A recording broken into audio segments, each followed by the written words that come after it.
Olá, seja bem-vindo ao resumo da semana da Buildings. Eu sou Ellen Costa, hoje é dia 21 de outubro e eu vou compartilhar com você as principais notícias do mercado imobiliário corporativo desta última semana.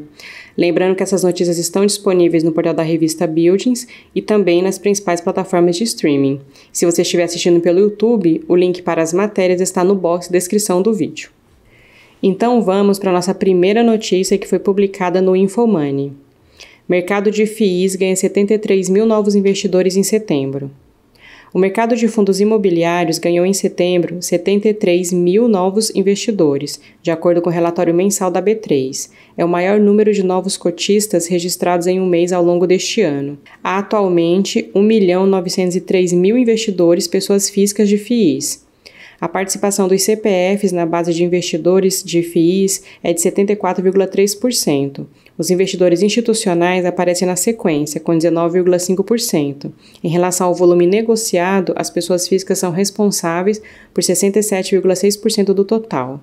Ainda segundo o estudo da B3, o patrimônio líquido dos fundos imobiliários ficou em 188 bilhões de reais em agosto, acima dos 181 bilhões de reais registrados em julho. O valor de mercado dos FIIs também subiu entre os 2 meses, de 141 bilhões de reais para 149 bilhões de reais. O volume médio diário de negociação dos FIIs em 2022 está em 239 milhões de reais, abaixo do número registrado no ano passado, que foi de 269 milhões de reais, o maior da história na comparação anual. Nossa próxima notícia foi publicada no portal Eu Quero Investir. IGPM cai 0,83% na segunda prévia de outubro. O IGPM, Índice Geral de Preços ao Mercado, utilizado como base para os reajustes de aluguéis comerciais e residenciais, caiu 0,83% na segunda prévia de outubro, conforme o levantamento da Fundação Getúlio Vargas.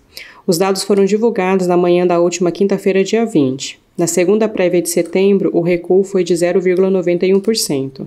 O indicador é um índice de medição de preços que vai desde bens industriais, matérias-primas, até produtos ligados ao consumidor final. É considerado um dos principais índices de inflação do país.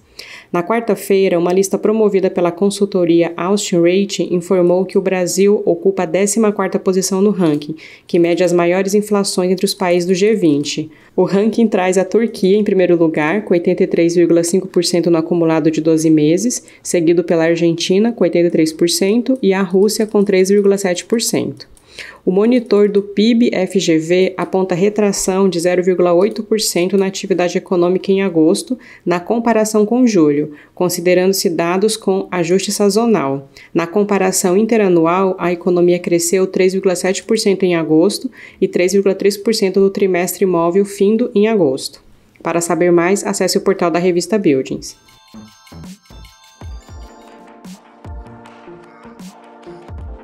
Nossa próxima notícia foi publicada no jornal Dia a Dia. Prologis conquista certificação LEED Platinum em mais 3 galpões no Brasil. A Prologis acaba de receber a certificação LEED Platinum para mais 3 galpões logísticos. São eles o 100 e o 200 do Prologis Castelo 41 e o galpão 600 do Prologis Dutra Rio de Janeiro 1. O LEED é o selo ecológico com maior reconhecimento internacional. O Brasil é o pioneiro entre os parques da empresa no mundo, na conquista dessa certificação. Os investimentos nesses parques foram feitos através da Prologis Brasil Logistic Venture, uma joint venture com a Ivanhoe Cambridge, que investe em imóveis logísticos em São Paulo e no Rio de Janeiro. A empresa entende que centros de distribuição e galpões logísticos têm um impacto permanente no meio ambiente.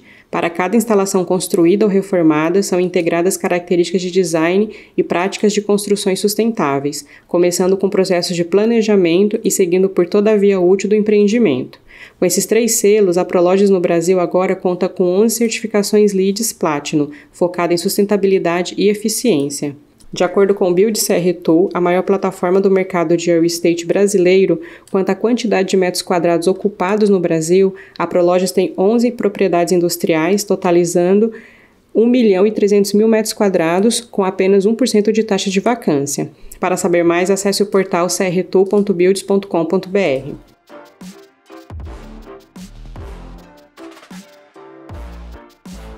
Nossa próxima notícia foi publicada no portal Suno. Home office acabará com os fundos imobiliários de escritórios? Os fundos imobiliários de lajes corporativas já passaram pelo pior momento, proporcionado pelo isolamento social em decorrência da pandemia, segundo Fernando Diziaca, sócio-diretor da Buildings, empresa especializada em pesquisa imobiliária. Apesar de muitos investidores terem a ideia de que o mercado de fundos imobiliários para lajes corporativas possa sofrer com o avanço do home office, o especialista apontou que não é bem assim.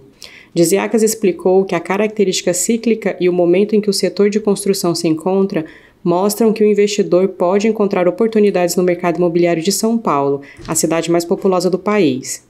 O executivo defendeu que o mercado se encontra em equilíbrio quando a taxa de vacância ronda os 10%. As estimativas para o terceiro trimestre de 2022 apontam para uma taxa de vacância de 20,8% em São Paulo, o que sugere que o próximo movimento será de maior procura por aluguéis e diminuição da taxa de imóveis desocupados. Segundo ele, abre aspas, o mercado encontra equilíbrio entre a taxa de vacância e o preço em 10%. Aí o poder de barganha não está nem na mão do proprietário nem do inquilino. Fecha aspas. Por outro lado, o nível de construção de novos empreendimentos em São Paulo está abaixo da média histórica. E como o mercado, em seu movimento cíclico, não encontrará uma grande variedade de novos empreendimentos para serem ocupados, a tendência é que o preço de aluguel do metro quadrado seja jogado para cima, beneficiando os cotistas dos fundos imobiliários. Para ler a matéria completa, acesse o portal da revista Buildings.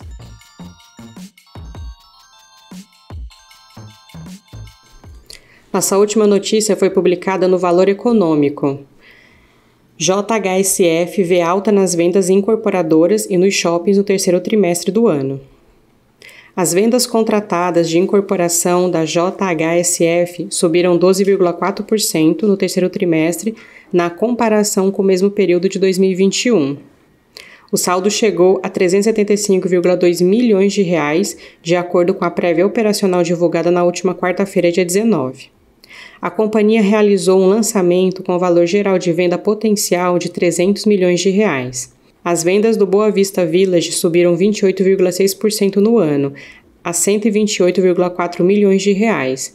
A Fazenda Boa Vista aumentou 62,2%, a 48,9 milhões de reais. Já as vendas da Boa Vista Estates caíram 54,2%, a 84,5 milhões de reais, e a do Fazano Cidade Jardim recuaram 26,2%, a 13,9 milhões de reais. Nos shoppings da companhia, as vendas subiram 13,1% no terceiro trimestre, a 972,9 milhões de reais. Sobre o mesmo período de 2019, o crescimento foi de 64,2%. O custo de ocupação e a taxa de ocupação ficaram praticamente estáveis na comparação anual e com 2019, em 9% e 97,2%, respectivamente. Por fim, a JHSF diz que o movimento no São Paulo Catarina Aeroporto Executivo Internacional em São Roque aumentou 27,3% na comparação anual. Houve um crescimento de 352,2% nos voos internacionais e de 146,5% em litros abastecidos. No módulo Shoppings da Buildings, dados de mais de 600 shoppings estão mapeados em um só lugar.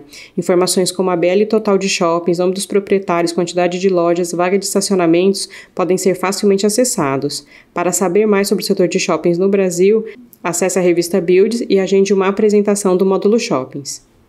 E antes de finalizar, te convido para conferir os artigos e outros conteúdos e notícias disponíveis no portal da revista Buildings e também no nosso canal no YouTube.